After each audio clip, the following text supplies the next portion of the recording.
আয়েশা রাদিয়াল্লাহু আনহা তিনি বলেন, আল্লাহ তাআলা মুকিম অবস্থায় ও সফরে দুরাকাত সালাত ফরজ করেছিলেন। পরে সফরের সালাত আগের মতো রাখা হয় আর মুকিম অবস্থার সালাত বাড়িয়ে দেয়া হয়। আনাস ইবনু মালিক রাদিয়াল্লাহু আনহু তিনি বলেন, আবু জার রাদিয়াল্লাহু আনহু রাসূলুল্লাহ সাল্লাল্লাহু আলাইহি ওয়াসাল্লাম হতে বর্ণনা করেন যে তিনি বলেছেন, আমি মক্কায় থাকা অবস্থায় আমার গৃহের ছাদ উন্মুক্ত করা হল। অতঃপর জিব্রাইল আলাইহিস সালাম অবতীর্ণ হয়ে আমার বক্ষ বিদীর্ণ করলেন আর তা জমজমের পানি দ্বারা ধৌত করলেন। অতঃপর হিকমত ও ঈমানে ভর্তি একটি সোনার পাত্র নিয়ে আসলেন এবং তা আমার বুকের মধ্যে ঢেলে দিয়ে বন্ধ করে দিলেন। অতঃপর হাত ধরে আমাকে দুনিয়ার আকাশের দিকে নিয়ে চললেন। পরে যখন দুনিয়ার আকাশে আসলাম, জিব্রাইল আলাইহিস সালাম আসমানের রক্ষককে বললেন, দরজা খোলো। আসমানের রক্ষক বললেন, কে আপনি? জিব্রাইল আলাইহিস সালাম বললেন, আমি জিব্রাইল আলাইহিস সালাম। আকাশের রক্ষক বললেন, আপনার সঙ্গে কেউ রয়েছেন কি? জিব্রাইল বললেন, হ্যাঁ, মুহাম্মদ সাল্লাল্লাহু আলাইহি ওয়াসাল্লাম রয়েছেন। অতঃপর রক্ষক বললেন, তাকে কি ডাকা হয়েছে? জিব্রাইল বললেন, হ্যাঁ। অতঃপর যখন আমাদের জন্য দুনিয়ার আসমানকে খুলে দেয়া হল আর আমরা দুনিয়ার আসমানে প্রবেশ করলাম, তখন দেখি সেখানে এমন এক ব্যক্তি উপবিষ্ট রয়েছেন যার ডান পাশে অনেকগুলো মানুষের আকৃতি রয়েছে আর বাম পাশে রয়েছে অনেকগুলো মানুষের আকৃতি। যখন তিনি ডান দিকে তাকাচ্ছেন হেসে উঠছেন আর যখন বাম দিকে তাকাচ্ছেন কাঁদছেন। অতঃপর তিনি বললেন, স্বাগতম ওহে সৎ নবী ও সৎ সন্তান। আমি রাসূলুল্লাহ সাল্লাল্লাহু আলাইহি ওয়াসাল্লাম। জিব্রাইল আলাইহিস সালাম কে বললাম, কে এই ব্যক্তি? তিনি জবাব দিলেন, ইনি হচ্ছেন আদম আলাইহিস সালাম আর তাঁর ডানে বামে রয়েছে তাঁর সন্তানদের রূহ। তার মধ্যে ডান দিকের লোকেরা জান্নাতি আর বাম দিকের লোকেরা জাহান্নামী। ফলে তিনি যখন ডান দিকে তাকান তখন হাসেন আর যখন বাম দিকে তাকান তখন কাঁদেন। অতঃপর জিব্রাইল আলাইহিস সালাম আমাকে নিয়ে দ্বিতীয় আসমানে উঠলেন। অতঃপর তার রক্ষককে বললেন, দরজা খোল। তখন এর রক্ষক প্রথম রক্ষকের মতোই প্রশ্ন করলেন। পরে দরজা খুলে দেয়া হল। আনাস রাদিয়াল্লাহু আনহু বলেন, আবু জার রাদিয়াল্লাহু আনহু উল্লেখ করেন যে তিনি রাসূলুল্লাহ সাল্লাল্লাহু আলাইহি ওয়াসাল্লাম আসমানসমূহে আদম, ইদরিস, মুছা, ঈসা এবং ইব্রাহিম আলাইহিস সালাম কে পান। কিন্তু আবু জার রাদিয়াল্লাহু আনহু তাদের স্থানসমূহ নির্দিষ্টভাবে উল্লেখ করেননি। তবে এতটুকু উল্লেখ করেছেন যে তিনি আদম আলাইহিস সালাম কে দুনিয়ার আকাশে এবং ইব্রাহিম আলাইহিস সালাম কে ষষ্ঠ আসমানে পান।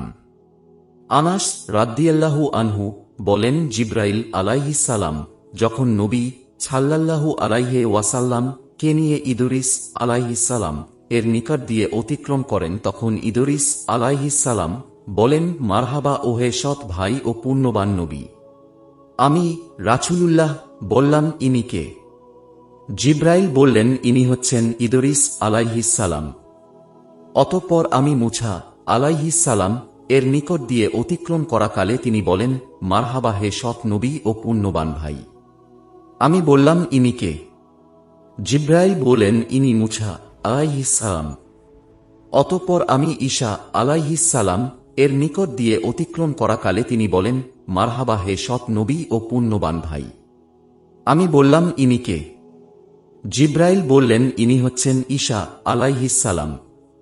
অতঃপর আমি ইব্রাহিম আলাইহিস সালাম এর নিকট দিয়ে অতিক্রম করলে তিনি বলেন, মারহাবা হে পুণ্যবান নবী ও নেক সন্তান। আমি বললাম, ইনি কে?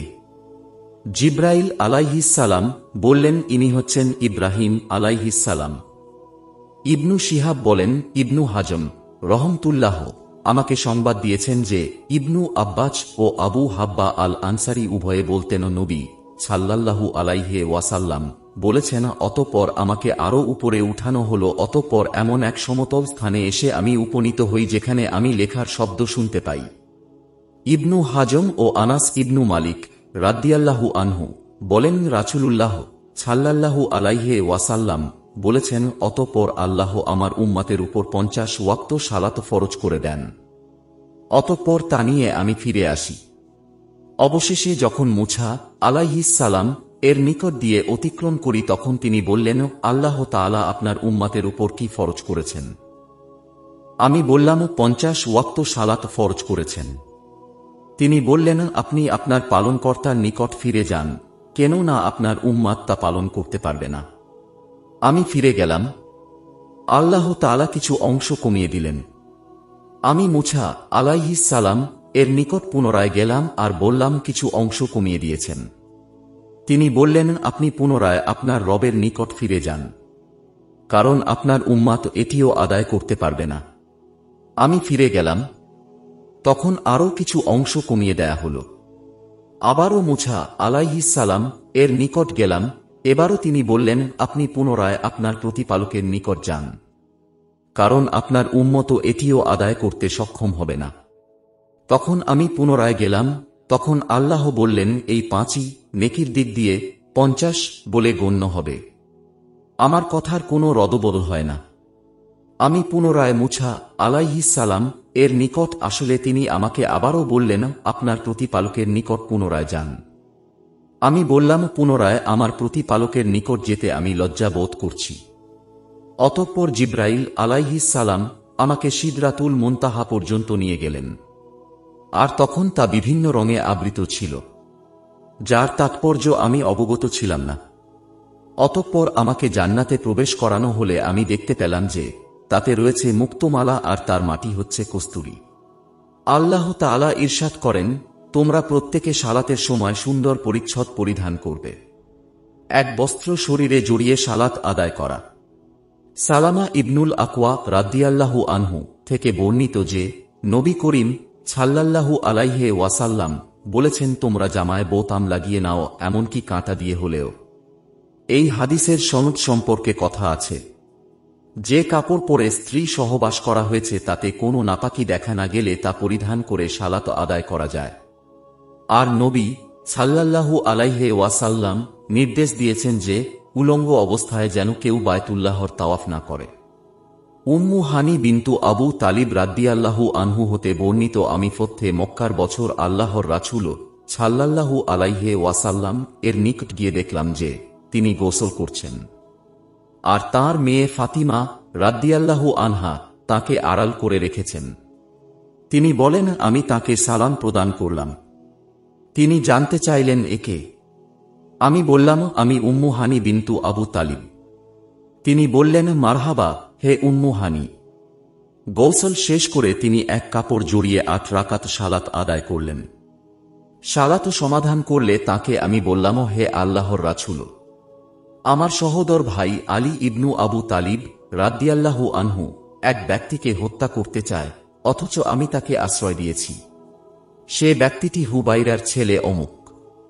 তখন আল্লাহর রাসূল সাল্লাল্লাহু আলাইহি ওয়াসাল্লাম বললেন, হে উম্মু হানি, তুমি যাকে নিরাপত্তা দিয়েছ আমিও তাকে নিরাপত্তা দিলাম।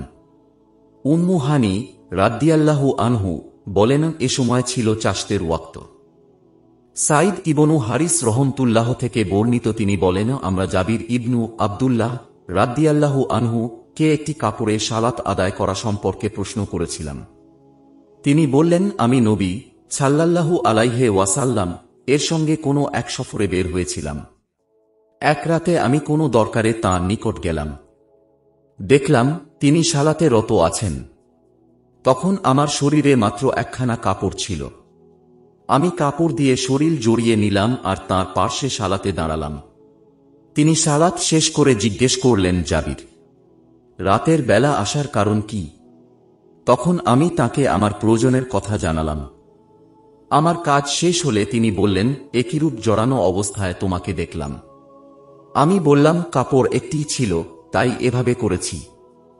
তিনি বললেন, কাপড় যদি বড় হয় তাহলে শরীরে জড়িয়ে পড়বে, আর যদি ছোট হয় তাহলে লুঙ্গি হিসেবে ব্যবহার করবে। আবু হুরাইরা রাদিয়াল্লাহু আনহু হতে বর্ণিত, তিনি বলেন, আমাকে আবু বকর রাদিয়াল্লাহু আনহু যখন আল্লাহর রাসূল সাল্লাল্লাহু আলাইহি ওয়াসাল্লাম এর পক্ষ হতে তাকে হজের আমির বানানো হয়েছিল, কুরবানির দিন ঘোষকদের সাথে মিনায় এ ঘোষণা করার জন্য পাঠালেন যে এ বছরের পর কোনো মুশরিক বায়তুল্লাহর হজ করতে পারবে না, আর উলঙ্গ লোকও বায়তুল্লাহ তাওয়াফ করতে পারবে না। আনাস ইবনু মালিক রাদিয়াল্লাহু আনহু হতে বর্ণিত, আল্লাহর রাসূল সাল্লাল্লাহু আলাইহি ওয়াসাল্লাম খাইবার অভিযানে বের হয়েছিলেন। সেখানে আমরা খুব ভোরে ফজরের সালাত আদায় করলাম।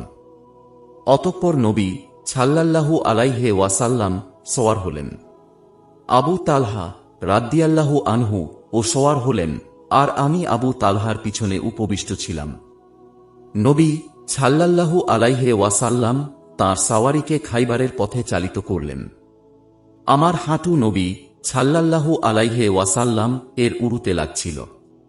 অতঃপর নবী সাল্লাল্লাহু আলাইহি ওয়াসাল্লাম এর উরু হতে ইয়া সরে গেল। এমনকি নবী সাল্লাল্লাহু আলাইহি ওয়াসাল্লাম এর উজ্জ্বলতা যেন এখনো আমি দেখছি। তিনি যখন নগরে প্রবেশ করলেন তখন বললেন, আল্লাহু আকবার, খাইবার ধ্বংস হোক। আমরা যখন কোনো কৌমের প্রাঙ্গণে অবতরণ করি তখন সতর্কীকৃতদের ভোর হবে কতই না মন্দ। এ কথা তিনি 3 বার উচ্চারণ করলেন। আনাস রাদিয়াল্লাহু আনহু বলেন, খাইবারের অধিবাসীরা নিজেদের কাজে বেরিয়েছিল। তারা বলে উঠল, মুহাম্মদ সাল্লাল্লাহু আলাইহি ওয়াসাল্লাম। আব্দুল আজিজ রহমতুল্লাহ বলেন, আমাদের কোনো সাথী পূর্ণ বাহিনী সহ ওয়াল খামিস শব্দ যোগ করেছেন। পরে যুদ্ধের মাধ্যমে আমরা খায়বার জয় করলাম। তখন যুদ্ধবন্দীদের সমবেত করা হল।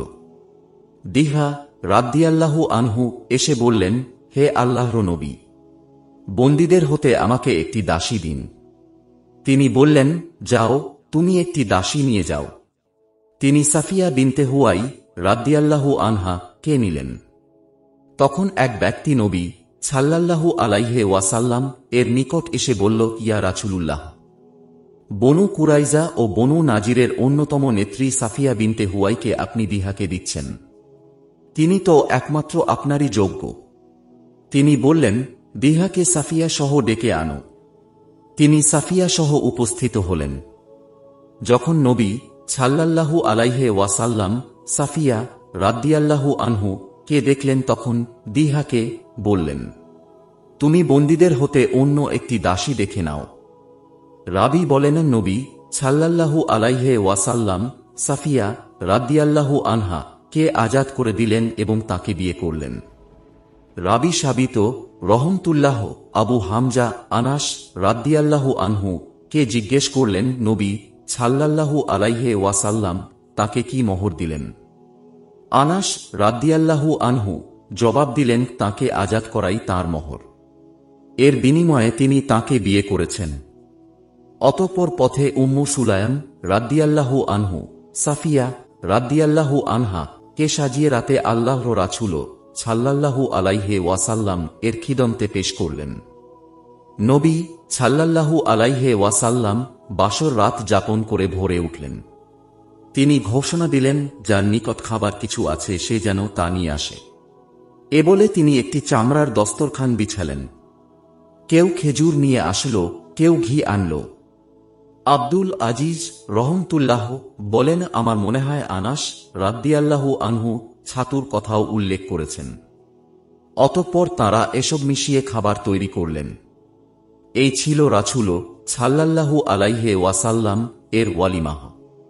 আয়েশা রাদিয়াল্লাহু আনহা তে বর্ণিত, তিনি বলেন, আল্লাহর রাসূল সাল্লাল্লাহু আলাইহি ওয়াসাল্লাম একটি কারুকার্য খচিত চাদর গায়ে দিয়ে সালাত আদায় করলেন। আর সালাতে সে চাদরের কারুকার্যের প্রতি তাঁর দৃষ্টি পড়ল। সালাত শেষে তিনি বললেন, এ চাদরখানা আবু জাহমের নিকট নিয়ে যাও, আর তাঁর কাছ হতে আম্বিজানিয়াহ কারুকার্য ছাড়া মোটা চাদর নিয়ে আসো।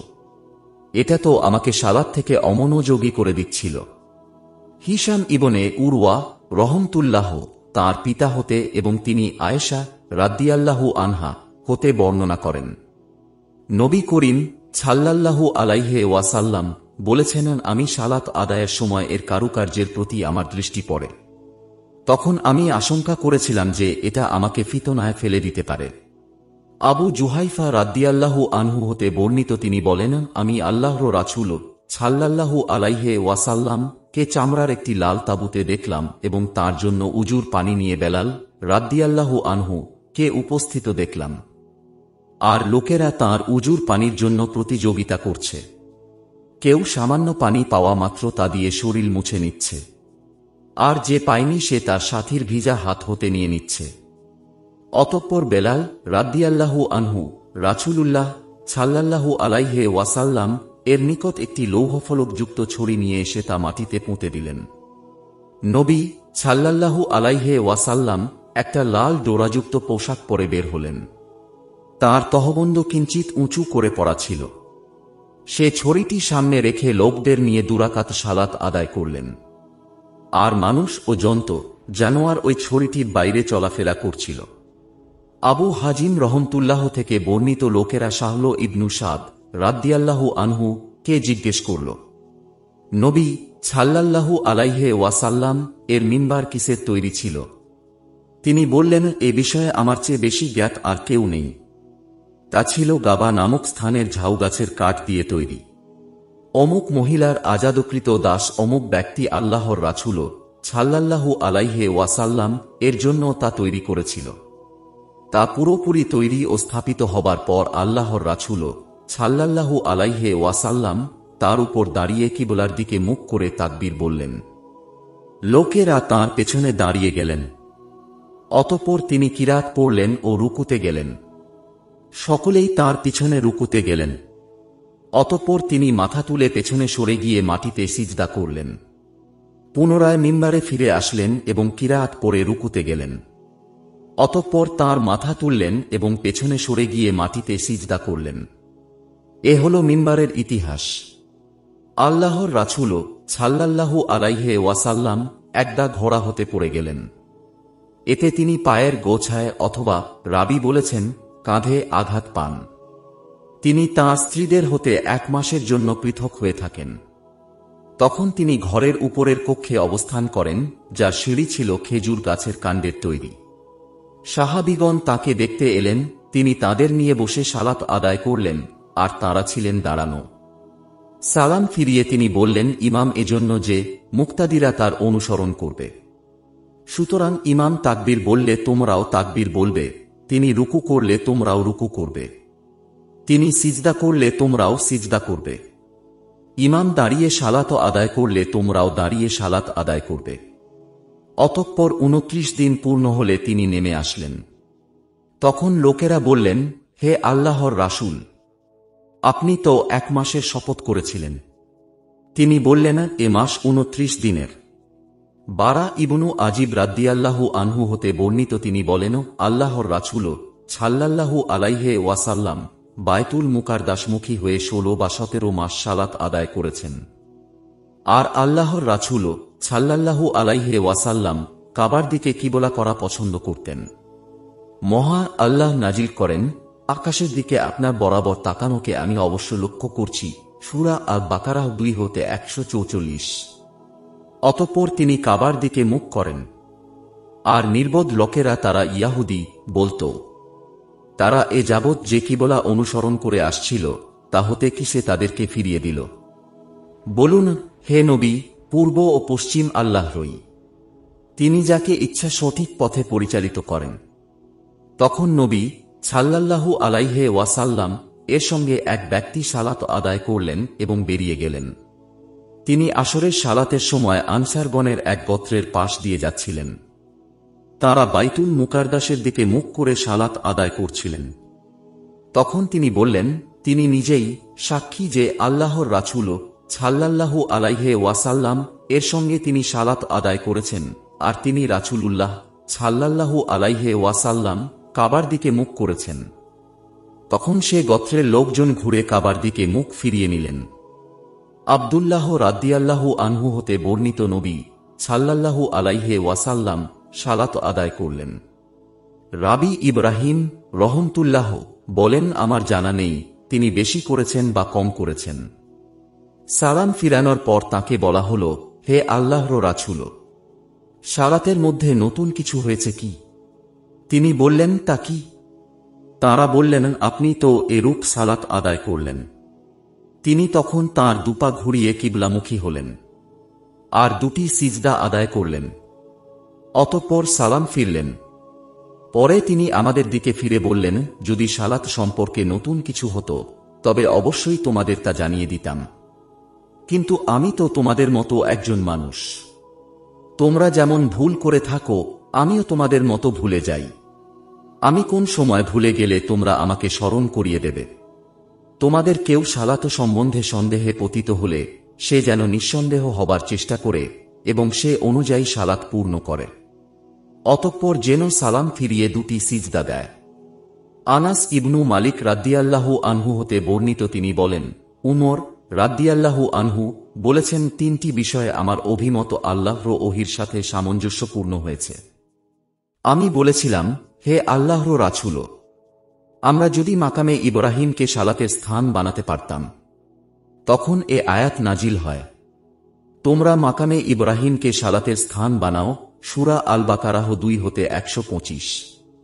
দ্বিতীয় পর্দার আয়াত, আমি বললাম, হে আল্লাহর রাসূল, আপনি যদি আপনার সহধর্মিণীগণকে পর্দার আদেশ করতেন, কেননা সৎ ও অসৎ সবাই তাদের সাথে কথা বলে। তখন পর্দার আয়াত নাজিল হয়। আর একবার নবী সাল্লাল্লাহু আলাইহি ওয়াসাল্লাম এর সহধর্মিণীগণ অভিমান সহকারে একত্রে তাঁর নিকট উপস্থিত হন।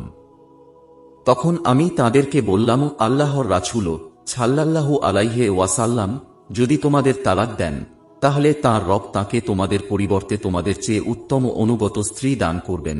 সূরা তাহরিম 66 বা 5। তখন এ আয়াত অবতীর্ণ হয়। অপর সনদে হুমায়ত বলেন, আমি আনাস রাদ্দিয়াল্লাহু আনহু হতে অনুরূপ শুনেছি। নবী সাল্লাল্লাহু আলাইহি ওয়াসাল্লাম কিবলার দিকে দেয়ালে কফ দেখলেন। এটা তাঁর নিকট কষ্টদায়ক মনে হল, এমনকি তাঁর চেহারায় তা ফুটে উঠল। তিনি উঠে গিয়ে তা হাত দিয়ে পরিষ্কার করলেন। অতঃপর তিনি বললেন, তোমাদের কেউ যখন সালাতে দাঁড়ায় তখন সে তার রবের সাথে একান্তে কথা বলে, অথবা বলেছেন তার ও কিবলার মাঝখানে তার রব আছেন। কাজেই তোমাদের কেউ যেন কিবলার দিকে থুথু না ফেলে, বরং সে যেন তার বাম দিকে অথবা পায়ের নিচে তা ফেলে। অতঃপর চাদরের আঁচল নিয়ে তাতে তিনি থুথু ফেললেন এবং তার এক অংশকে অন্য অংশের উপর ভাঁজ করলেন এবং বললেন, অথবা সে এমন করবে। আনাস রাদ্দিয়াল্লাহু আনহু হতে বর্ণিত, তিনি বলেন, নবী সাল্লাল্লাহু আলাইহি ওয়াসাল্লাম এর নিকট বাহরাইন হতে কিছু সম্পদ এল। তিনি বললেন, এগুলো মসজিদে রেখে দাও। আল্লাহর রাসূল সাল্লাল্লাহু আলাইহি ওয়াসাল্লাম এর নিকট এ যাবৎ যত সম্পদ আনা হয়েছে তার মধ্যে এ সম্পদই ছিল পরিমাণে সবচেয়ে বেশি। অতঃপর আল্লাহর রাসূল সাল্লাল্লাহু আলাইহি ওয়াসাল্লাম সালাতে চলে গেলেন এবং এর দিকে দৃষ্টি দিলেন না। সালাত শেষ করে তিনি এসে সম্পদের নিকট গিয়ে বসলেন। তিনি যাকেই দেখলেন কিছু সম্পদ দিয়ে দিলেন। ইতোমধ্যে আব্বাস রাদ্দিয়াল্লাহু আনহু এসে বললেন, হে আল্লাহর রাসূল, আমাকেও কিছু দিন, কারণ আমি নিজের ও আকিলের এ দুজন বদরের যুদ্ধে মুসলমানদের কয়েদি ছিলেন, পক্ষ হতে মুক্তিপণ দিয়েছিল। আল্লাহর রাসূল সাল্লাল্লাহু আলাইহি ওয়াসাল্লাম তাকে বললেন, নিয়ে যান। তিনি তা কাপড়ে ভরে নিলেন। অতঃপর তা উঠাতে চেষ্টা করলেন, কিন্তু পারলেন না। তিনি বললেন, হে আল্লাহর রাসূল, কাউকে বলুন যেন আমাকে এটি উঠিয়ে দেয়। তিনি বললেন না। আব্বাস রাদ্দিয়াল্লাহু আনহু বললেন, তাহলে আপনি নিজেই তুলে দিন। তিনি বললেন না। আব্বাস রাদ্দিয়াল্লাহু আনহু তা হতে কিছু সম্পদ রেখে দিলেন। অতঃপর পুনরায় তা তুলতে চেষ্টা করলেন। এবারও তুলতে না পেরে তিনি বললেন, হে আল্লাহর রাসূল, কাউকে আদেশ করুন যেন আমাকে তুলে দেয়। তিনি বললেন না। অতঃপর আব্বাস রাদ্দিয়াল্লাহু আনহু বললেন, তাহলে আপনি আমাকে তুলে দিন। তিনি বললেন না। অতঃপর আব্বাস রাদ্দিয়াল্লাহু আনহু আরও কিছু সম্পদ নামিয়ে রাখলেন। এবার তিনি উঠতে পারলেন এবং তা নিজের কাঁধে তুলে নিয়ে বেরিয়ে গেলেন। আল্লাহর রাসূল সাল্লাল্লাহু আলাইহি ওয়াসাল্লাম তাঁর এই লোভ দেখে এতই বিস্মিত হয়েছিলেন যে তিনি আব্বাসের দিকে তাকিয়ে থাকলেন যতক্ষণ না তিনি চোখের আড়াল হলেন। আল্লাহর রাসূল সাল্লাল্লাহু আলাইহি ওয়াসাল্লাম সেখানে একটি দিরহাম অবশিষ্ট থাকা পর্যন্ত উঠলেন না। আনসারী রাদ্দিয়াল্লাহু আনহু হতে বর্ণিত ইতবান ইবনু মালিক রাদ্দিয়াল্লাহু আনহু, যিনি আল্লাহর রাসূল সাল্লাল্লাহু আলাইহি ওয়াসাল্লাম এর সঙ্গে বদরের যুদ্ধে অংশগ্রহণকারী আনসারগণের অন্যতম। আল্লাহর রাসূল সাল্লাল্লাহু আলাইহি ওয়াসাল্লাম এর নিকট হাজির হয়ে আর্জ করলেন, হে আল্লাহর রাসূল, আমার দৃষ্টিশক্তি হ্রাস পেয়েছে। আমি আমার গোত্রের লোকদের নিয়ে সালাত আদায় করি, কিন্তু বৃষ্টি হলে আমার ও তাদের বাসস্থানের মধ্যবর্তী নিম্নভূমিতে পানি জমে যাওয়াতে তা পার হয়ে তাদের মসজিদে পৌঁছাতে এবং তাদেরকে নিয়ে সালাত আদায় করতে সমর্থ হই না। আর হে আল্লাহর রাসূল, আমার একান্ত ইচ্ছা যে আপনি আমার ঘরে এসে কোনো এক স্থানে সালাত আদায় করেন এবং আমি সেই স্থানকে সালাতের জন্য নির্দিষ্ট করে নিই। রাবী বলেন, তাকে আল্লাহর রাসূল সাল্লাল্লাহু আলাইহি ওয়াসাল্লাম বললেন, ইনশাআল্লাহ অচিরেই আমি তা করব। ইতবান রাদিয়াল্লাহু আনহু বলেন, পরদিন সূর্যোদয়ের পর আল্লাহর রাসূল সাল্লাল্লাহু আলাইহি ওয়াসাল্লাম ও আবু বকর রাদিয়াল্লাহু আনহু আমার ঘরে তাশরিফ আনেন। আল্লাহর রাসূল সাল্লাল্লাহু আলাইহি ওয়াসাল্লাম ভেতরে প্রবেশ করতে চাইলে আমি তাকে অনুমতি দিলাম। ঘরে প্রবেশ করে তিনি না বসেই জিজ্ঞেস করলেন, তোমার ঘরের কোন স্থানে সালাত আদায় করা পছন্দ করো? তিনি বলেন, আমি তাকে ঘরের এক প্রান্তের দিকে ইঙ্গিত করলাম। অতঃপর আল্লাহর রাসূল সাল্লাল্লাহু আলাইহি ওয়াসাল্লাম দাঁড়ালেন এবং তাকবীর বললেন। তখন আমরাও দাঁড়ালাম এবং কাতারবন্দী হলাম। তিনি 2 রাকাত সালাত আদায় করলেন, অতঃপর সালাম ফিরালেন। তিনি বলেন, আমরা তাকে কিছুক্ষণের জন্য বসালাম এবং তার জন্য তৈরি খাজিরাহ নামক খাবার তাঁর সামনে পেশ করলাম। রাবী বলেন, এ সময় মহল্লার কিছু লোক এসে ঘরে ভিড় জমালেন।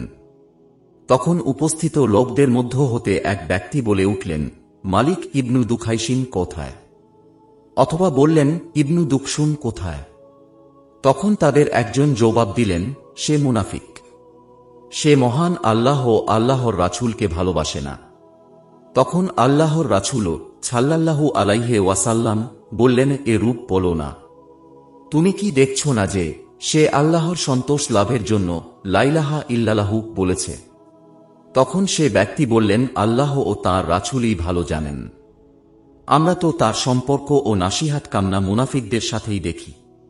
আল্লাহর রাসূল সাল্লাল্লাহু আলাইহি ওয়াসাল্লাম বললেন, আল্লাহ তাআলা তো এমন ব্যক্তির প্রতি জাহান্নাম হারাম করে দিয়েছেন যে আল্লাহর সন্তুষ্টি লাভের উদ্দেশ্য লা ইলাহা ইল্লাল্লাহু বলে। হুযায়ফা রাদিয়াল্লাহু আনহু বলেন, এক ব্যক্তি তার রুকু সিজদা পুরোপুরি আদায় করছিল না। সে যখন সালাত শেষ করল তখন তাকে হুযায়ফা রাদিয়াল্লাহু আনহু বললেন, তোমার সালাত ঠিক হয়নি।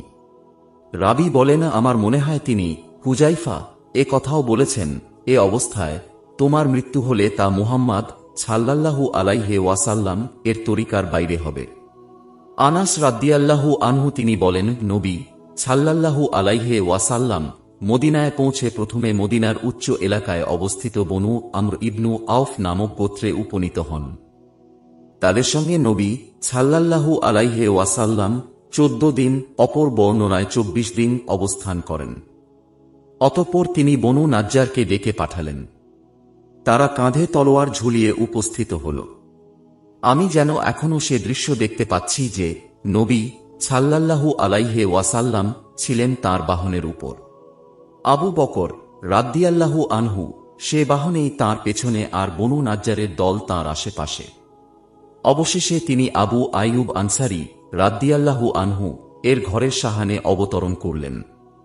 নবী সাল্লাল্লাহু আলাইহি ওয়াসাল্লাম যেখানেই সালাতের ওয়াক্ত হয় সেখানেই সালাত আদায় করতে পছন্দ করতেন এবং তিনি ছাগল ভেড়ার খোয়ারেও সালাত আদায় করতেন। এখন তিনি মসজিদ তৈরি করার নির্দেশ দেন। তিনি বনু নাজ্জারকে ডেকে বললেন, হে বনু নাজ্জার, তোমরা আমার কাছ হতে তোমাদের এই বাগিচার মূল্য নির্ধারণ করো। তারা বলল, না, আল্লাহর কসম, আমরা এর দাম নেব না। এর দাম আমরা একমাত্র আল্লাহর নিকটই আশা করি।